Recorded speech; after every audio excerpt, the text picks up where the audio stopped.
Gini Bu ya, ini aku sampaikan supaya nggak diulang lagi tahun-tahun yang akan datang. Gini Bu, dengar dulu. Kalau ibu minta maaf sama kami para suami, kami senang nggak Pak? Tapi tolong Bu, kalau minta maaf itu tolong dipisahkan. Maksud Ustaz dipisahkan itu apa Ustaz? Gini, kalau mau nangis, nangis dulu baru minta maaf. Jangan kau minta maaf tapi sambil nangis. Ini aku mewakili bapak-bapak. Kenapa? Kalau orang diminta maaf sambil nangis, nggak jelas apa yang dibilangnya kan Pak? Betul nggak Pak? Nggak jelas apa yang dibilangnya. Bang, lebaran dulu Bang, sama aku dulu. Kami bingung harus ngomong apa lagi.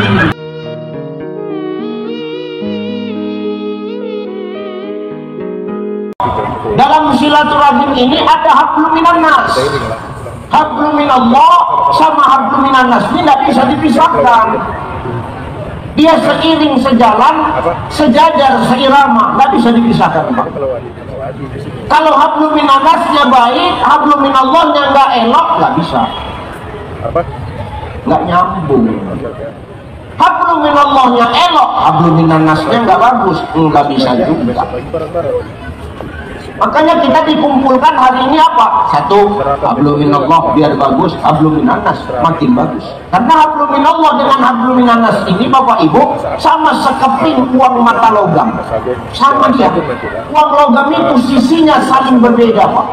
Tapi dengan perbedaan itu melahirkan nilai yang luar biasa. Kita kan beda semua ini Pak. Ada kita yang sama ini. Ada muka kita yang sama semua. Saya sama Bang Aan ini, Bang Anas, sama nggak wajah kami?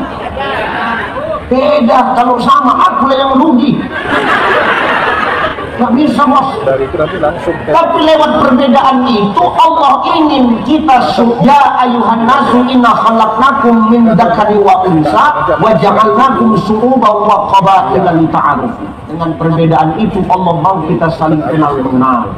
Karena perbedaan itu indah Bapak Ibu. Kalau kita semua sama wajah, tak ada yang kita istimewa. Nggak ada yang istimewa. Maka dengan perbedaan itu harusnya kita saling menghargai. Inilah yang dikatakan hablum minan nas.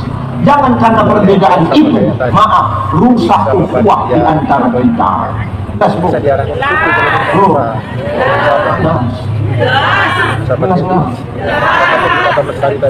Sama tetangga beda pendapat biasa. Tapi jangan gara-gara beda pendapat, maaf, kita berantem, gaul. Kenapa nggak boleh Ustaz? Maaf, gini Bu. Tetangga itu keluarga terdekat kita. Betul ya? Tetangga itu keluarga terdekat kita. Jadi kalau kita beda pendapat dengan tetangga, jangan pula awak nggak elok, nggak bagus nama tetangga itu. Tetangga itulah keluarga terdekat awak. Susah senangnya kita yang tahu ke. Betul apa ya Bu? Maka kalau kita jadi orang kaya, tetangga ikut. Kalau awak jadi orang kaya, yang ikut senang siapa? Kalau awak kaya, yang iri siapa? Biasa itu. Awak susah, yang nolong. Awak susah, yang ejek. Itulah tetangga itu Pak. Tapi jangan karena awak beda pendapat sama dia, awak gak enakan sama dia. Tetangga itu yang ngerti susah senangnya kita. Awak dapat kemalangan, ada yang meninggal di rumah kita, pernah nggak kita ngasih undangan supaya orang itu datang? Ada kemalangan di rumah kita Pak, ada yang meninggal, tanpa dikasih tahu tetangga itu datang sendiri sama dia. Pernah nggak ibu mau untuk orang meninggal undang-undang? Nggak pernah. Tengok laki sakit, bini buat undangan. Kak datang ya Kak di acara meninggalnya suamiku. Lu kapan suami meninggal? Seminggu lagi Kak. Ada nggak? Bisa jadi angkat dan maka elok kita hablum minallah kita bagus, tapi kalau hablum minannas di antara kita nggak bagus, ini yang merusak silaturahim. Maka makna halal bil halal itu apa? Kata para ulama, makna halal bil halal itu Pak Kapolsek. Dengar dulu Pak.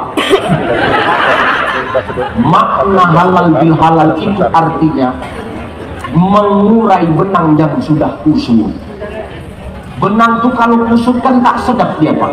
Tapi kalau benang itu sudah diurai, kan bisa dipakai untuk menjahit. Inilah yang disuruh Allah kita. Untuk apa Ustaz? Saling maaf memaafkan ketika ada orang yang punya salah sama kita, atau ketika kita salah sama orang. Mengurai benang yang kusut supaya apa? Hilang ketidakenaan dalam bermasyarakat. Kalau masyarakat nggak akur dengan pemerintah, pemerintah nggak akur dengan masyarakat, masyarakat nggak akur sama masyarakat, macam mana pembangunan mau berjalan dengan baik? Macam mana kerjasama dan sama-sama bekerja mau terjadi dengan apik? Kan begitu. Maka kuncinya ada di silaturahim dengan saling maaf memaafkan di antara kita. Ini makanya dibuat halal bihalal ini. Nggak ada kita di sini nggak punya salah, Pak. Kita semua punya salah. Makanya Allah suruh kita minta maaf sama sesama dan banyak mohon ampun kepadanya. Semua kita punya salah. Kita semua punya dosa. Titik. Pak Kadis, Pak, ada nggak dosa Bapak, Pak? Yang banyak dosa. Pak Kapolsek, ada dosa Bapak? Selemak di mana-mana, Bu. Pak Dewan, ada dosa Bapak, Pak? Bertumpuk dosa. Pak Camat jangan diam-diam aja, Pak Camat pun banyak juga, Pak. Semua kita ini punya dosa. Ustaz pun saya, ada nggak dosanya?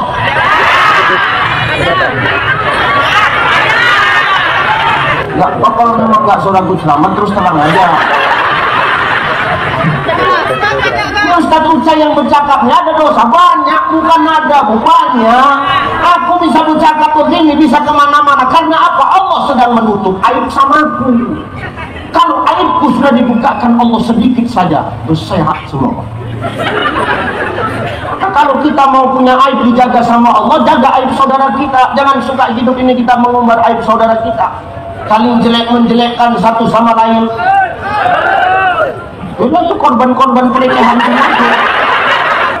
Jangan hidup ini bak pepatah, semut di seberang lautan nampak tapi gajah di pelupuk mata nggak nampak. Salah orang tahu tapi salah sendiri nggak pernah sadar. Lakukan mulai itu nggak usah betul-betul kan. Sibuk dengan aib orang tapi nggak open sama aib sendiri. Bukan manusia namanya. Nggak boleh kita saling menilai satu sama lain. Manusia ini tugasnya bukan menilai kok, Pak Kapolsek. Jangan suka hidup ini menilai orang, Pak. Pak Camat, kau suka menilai orang. Adil, jangan suka menilai orang. Biasa aja kita. Tugas kita bukan saling menilai kok. Menilai itu biar tugas Allah. Yang dinilai sama Allah sekarang bukan apa? Bukan status sosial kita, bukan siapa kita hari ini, tapi yang dinilai oleh Allah hari ini adalah bagaimana tingkat ketakwaan kita kepadanya. Selesai. Betul? Ini yang dipandang oleh Allah. Allah nggak pandang siapa Ucai, Allah nggak pandang siapa Pak Kadis, Allah nggak pandang siapa Pak Danram, Allah nggak pandang siapa Ketua LAM, Allah nggak pandang siapa anggota DPR, Allah nggak pandang siapa Pak Kapolsek, Allah nggak pandang siapa Pak Camat. Dengar mana?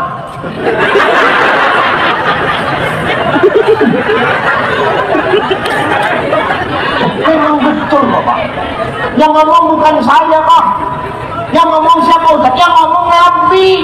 Apa kata Nabi? Innallaha la yanzuru ila suwarikum wa amwalikum walakin yanzuru ila qulubikum wa a'malikum. Kata Nabi, sesungguhnya Allah tak pernah menengok siapa kau, bagaimana bentuk tubuhmu, bagaimana elok rupamu. Allah tak pernah menandang penampilanmu. Artinya apa? Allah nggak pandang status sosial kita. Asal sampai pada waktunya game over gak ada cerita. Ini Allah yang ngancam. Allah nggak pandang siapa kita Pak. Allah nggak pandang ganteng jeleknya kita. Allah nggak pandang tampan jeleknya kita Pak Bu. Allah nggak pandang cantik jeleknya kamu. Jelas? Maka yang perlu dicantik itu bukan perkara fisik, Kalau orang hanya sibuk mempercantik dirinya, lupa mempercantik hatinya, ini nanti timbulnya orang yang gubut dunia, cinta kepada dunia, tapi lupa sama akhirat. Yang dipercantik itu bukan fisik. Kalau kenapa begitu? Karena bukan perkara fisik orang ini masuk surga. Tahu kau dulu.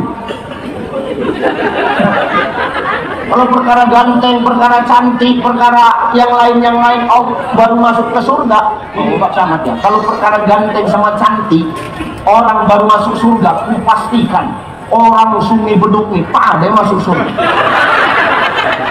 Tahu kan dulu? Kenapa Ustaz bercakap macam begitu? Tak ada yang cantik, tak ada yang ganteng, biasa aja sadar. Betul bu, apalagi nenek, nek nggak masuk daftar nih. Berat nenek, ada. Itu benar bang.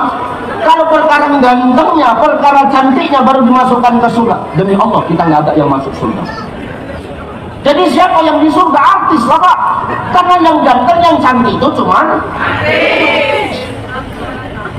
Sarukan, Amir Khan, Aldebaran, Nucai. Kok nggak senang kali gue udah jadi itu? Biar-biar kan makin menjadi gue ya. Maka bukan perkara fisik Allah memasukkan hambanya ke surga. Enggak. Kalau perkara fisik nggak masuk surga kita bakal polsek berat pak, berat. Walaupun pokirmu banyak pak Dewan, berat. Tahu kau ini. Dan kalau masuk surga karena fisik, karena penampilan, demi Allah Bilal bin Rabah itu nggak akan masuk surga. Dia tahu ini. Tapi kan Allah nggak pandang itu. Allah nggak pandang fisik. Kalau masuk surga karena rupa, Bilal bin Rabah itu nggak masuk surga. Wah Allah. Kalau tengok kita biografinya Bilal bin Rabah, nggak ganteng pak, hitam, gemuk, pendek. Tempat kamar kamu ini.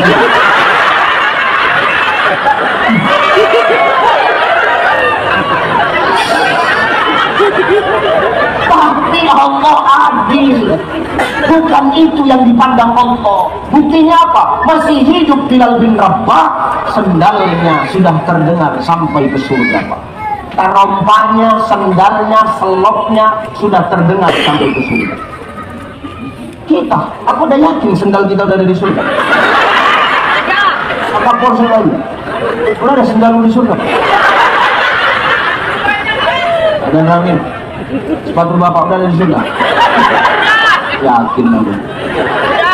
Pak Kadis, udah ada sendal bapak di surga. Mau gaya duduknya tak yakin lagi. Baru ceramah setengah jam, ada berapa kali kan kita yang duduk. Itu kok masuk surga. Belum tentu ada sendal kita di surga. Ustaz Ucai itu sendal yang dibawa ceramah kemana-mana udah ada di surga rupanya. Ya Allah, so tahu kali kan. Udah ada kau tengok rupanya. Sekali orang ini kalau sudah kau tengok rupanya itu bisa. Belum tentu ada. Tapi Allah tidak pandang rupanya, karena rupa itu tidak jadi jaminan orang masuk ke surga. Maka yang dipercantik bukan perkara fisik. Udah nikmati aja, begini aja. Jangan awak heboh-heboh merubah diri, mempercantik diri. Jadi kamu nggak boleh cantik. Yang bilang kau nggak boleh cantik siapa? Ada rupanya aku bilang nggak boleh cantik. Silakan kau cantik, tapi niatkan cantikmu untuk siapa? Untuk siapa? Suami siapa? Suami orang pun judulnya suamimu. Banyak istri sekarang, banyak perempuan sekarang cantiknya bukan untuk suaminya sendiri, tapi untuk suami orang. Kau diam kau, betul nggak pak? Kau diam bilang. Banyak perempuan sekarang cantiknya bukan untuk lakinya sendiri, tapi untuk laki orang. Ustaz kenapa tak? Aku korban tuh kau. Kau jangan berpikir tentang biniku yang aneh-aneh ya. Aku Aku pernah jadi korban, Pak. Waktu itu aku pulang ceramah tengah malam. Aku bawa mobilku.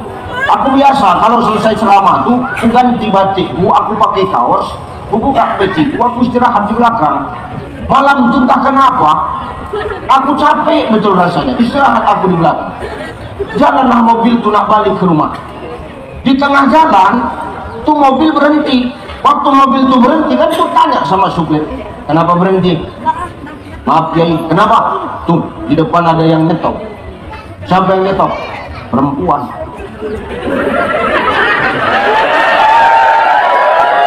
Kalau yang dulu aku bilang, perempuan, iya, aku bangkit Pak, aku tengok. Pertama aku tengok itu tidak lain pandanganku fokus sama kaki. Kenapa kaki? Ya aku tengok jejak atau ngambang kan gitu. Kalau ngambang kuntilanak, gas aja. Aku tengok kakinya jejak. Berarti asli perempuan. Tapi aku belum yakin, tetap ku tengok kakinya karena takut itu makhluk astral. Tahu makhluk astral tuh? Makhluk astral tuh tengok alis bercelak, tengok pipi berbedak, tengok bibir berbingsung, tengok kaki berbulu. Bencong. Kalau ini buka saja lah kan, bersih. Tahu-tahu jalan perempuan ini diketuknya kaca jendela mobil. Buka lah. Tanya, kenapa kau stop kami? Mana lah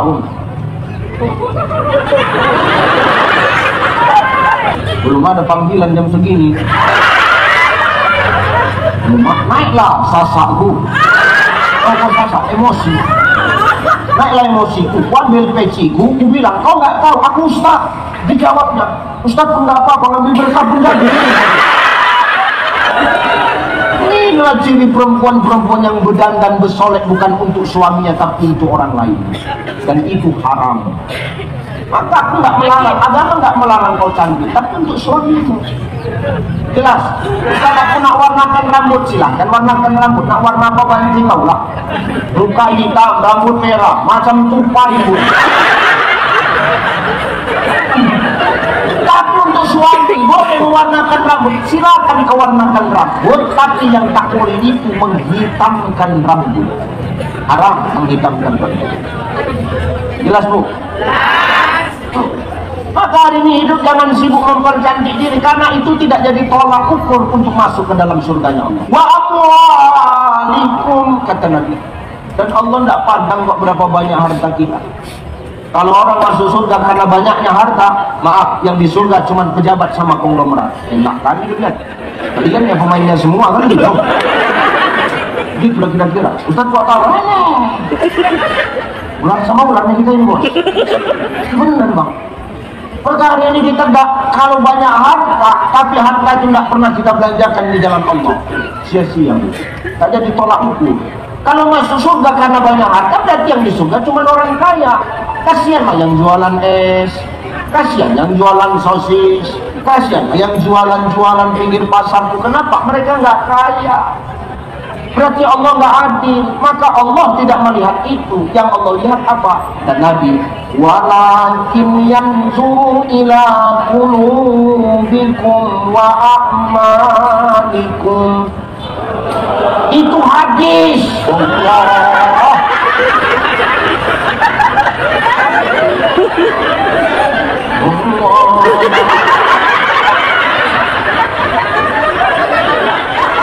Makanya bagus kalau diam aja tahu. Yang berat masam petir. Yang dipandang Allah itu apa? Hati dan perbuatan kita.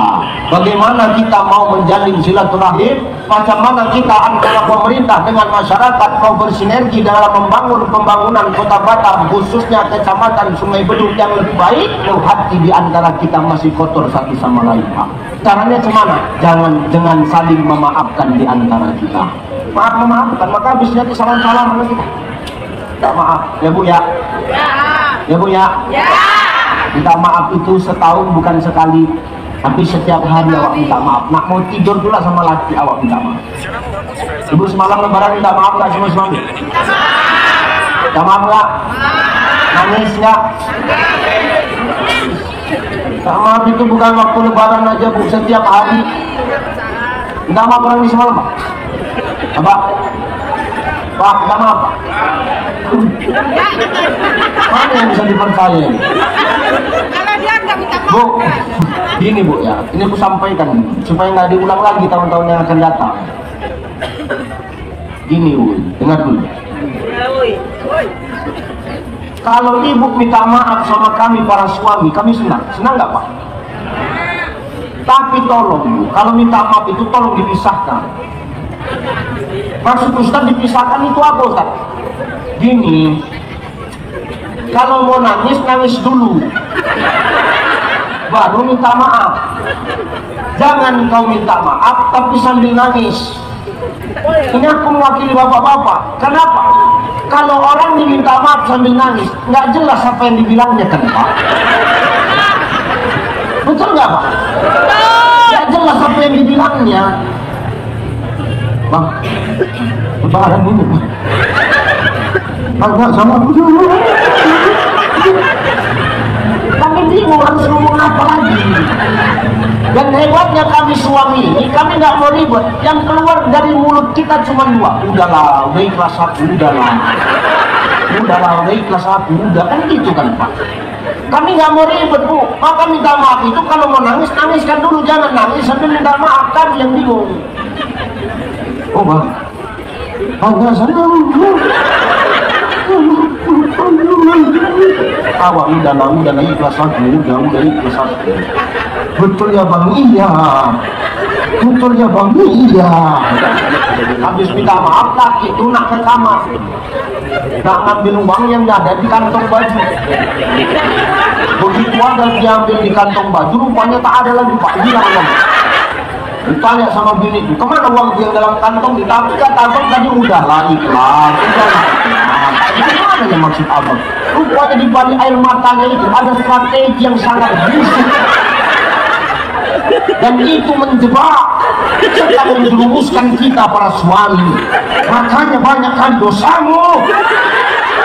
Nabi nanti lebih banyak di neraka betina daripada jantan yang tahu.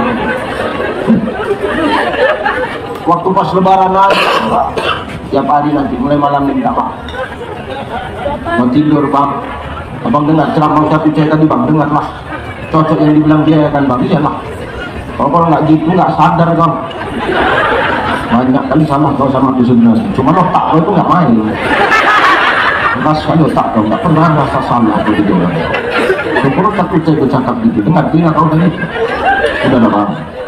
Sampai nanti bang, minta maaf aku ya bang, banyak salahku sama abang bang. Memang banyaklah salah kau tau bang. Nah, malam kau tidur kau belakangin aku. Padahal tadi malam hujan tapi kau belakangin aku. Tahan-tahan kau masih menjadi jadi bang.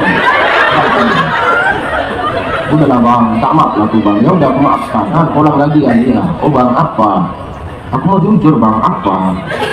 10 juta sebulan yang kau kasih itu sebenarnya cukup bang. Jadi kenapa kurang? Yang dia langsung gamis aku bang. Aku ikut pengajian wajib ambil gamis. Kalau ngomong sama abang nggak dikasih, ambil gantian. Aku bayar yang surannya tiap bulan. Ya udahlah, nggak apa-apa. Udah jangan kau sesali lagi. Aku maafkan itu. Aku pun minta maaf juga ini. Tak maaf apa bang? Aku mau jujur sama kamu. Mau jujur apa kau bang? Gajiku sebulan bukan 10 juta. Jadi 15. Itu kemarin 5 juta lagi. Ada janda di Sungai Beduk. Wah, itu berantang nanti dulu. Tidak ada takut, tidak ada berantang. Pecah ini semua dalam rumah. Maka hari ini apa? Maaf memaafkan. Bukan hanya kepada sesama, tapi di dalam rumah tangga kepada pasangan pun harus rajin awak minta maaf. Kadang satu hari itu tak sadar awak sakiti hati pasangan kita. Capek kita bekerja pak, nggak sadar kadang-kadang keras suara kita sama istri. Betul?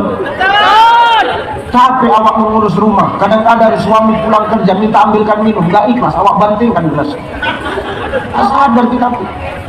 sama dengan kita. Ustaz, kenapa? Kita sudah Islam, kita sudah syahadat, asyhadu an la ilaha illallah wa asyhadu annaka Muhammadan Rasulullah. Tapi kenapa setiap sholat kita selalu membaca syahadat, Ustaz? Padahal kita sudah Islam. Itu tadi, bisa jadi dalam sehari kita hidup itu ada yang membuat syahadat kita batal. Bisa jadi kita syirik kepada Allah. Makanya untuk memperbaharui keimanan dan keislaman kita, setiap sholat kita pasti melakukan syahadat, asyhadu an la ilaha illallah wa asyhadu annaka Muhammadan Rasulullah. Maka sama dengan minta maaf, ulangi. Kita kadang nggak sadar kalau diri kita ini menyakiti orang lain, saudaraku. Ya Bu ya, amalkan. Kalau rumah tangga sudah elok, insya Allah akan melahirkan masyarakat yang elok. Rumah tangga elok, masyarakat elok, maka akan ada kerjasama dan sama-sama bekerja yang apik. Akan hilang keegoisan di antara kita. Hati bersih dengan saling maaf memaafkan di antara kita. Kalau sudah begini, insya Allah percepatan pembangunan di kota Batam ini, khususnya kecamatan Sibeduk ini, insya Allah akan lebih baik lagi ke depan. Amin. Amin. Amin. Nah, itu aja yang aku sampaikan 1 jam. Udah ya Bu? Udah maghrib, ya. Pertama, perbanyak rasa syukur supaya hidup tak sombong dengan memperbanyak syukur alhamdulillah dan memperbanyak istighfar. Supaya dibalik kenikmatan itu tidak ada kesombongan dalam diri kita. Ini pun bentuk hablum minallah. Yang kedua, perbaiki hablum minanas di antara kita dan saling maaf memaafkan di antara kita. Ketika saling maaf memaafkan, silaturahim akan terjaga, ukhuwah akan terpelihara, sinergisitas akan senantiasa tercipta dengan baik. Insya Allah pembangunan ke depan pun akan jauh lebih baik. Amin.